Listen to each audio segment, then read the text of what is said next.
السلام علیکم ورحمۃ اللہ وبرکاتہ۔ ناظرین کرام، ہمارے چینل تقسیم رحمت پر آپ تمام حضرات کو خیر مقدم ہے۔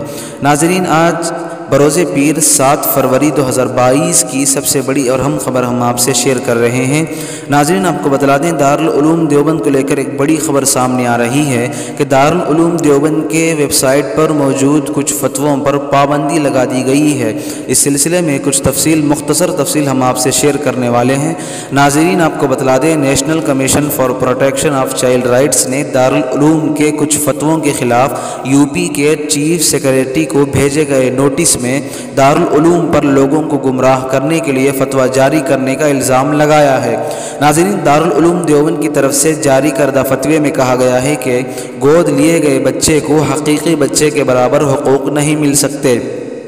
National commission for protection of child rights کا کہنا ہے کہ ایسے فتوے قانون کی خلاف ورزی کرتے ہیں۔ دارالعلوم دیوبند کو حکم جاری کیا ہے کہ وہ بچوں کے حقوق کی خلاف ورزی کرنے والے غیر قانونی فتووں کی تحقیقات مکمل ہونے تک اپنی ویب سائٹ سے ان فتووں کو بلاک کرے۔ انہوں نے کہا ہے کہ دارالعلوم دیوبند کو نوٹس جاری کیا ہے۔ نوٹس جاری کرنے کے بعد ان لوگوں نے اپنا جواب دیا ہے اور جواب کی جانچ پڑتال کر رہے ہیں۔ قانونی جانچ کروانے کے بعد اس میں جو بھی قانونی کارروائی کی جا سکتی ہے وہ کی جائے گی۔ ناظرین، ہفتے کو سہارنپور کے ضلع مجسٹریٹ اکھلیش سنگھ نے دارالعلوم دیوبند کو نوٹس جاری کرتے ہوئے تحقیقات ہونے تک متنازع فتووں کے لنکس کو ویب سائٹ سے ہٹانے کا حکم دیا ہے۔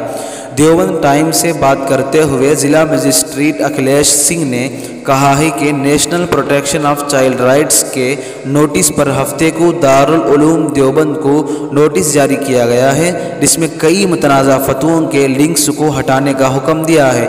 تاہم ضلع مجسٹریٹ نے کہا ہے کہ ویب سائٹ کو مکمل طور پر بند کرنے کا کوئی حکم نہیں دیا گیا ہے۔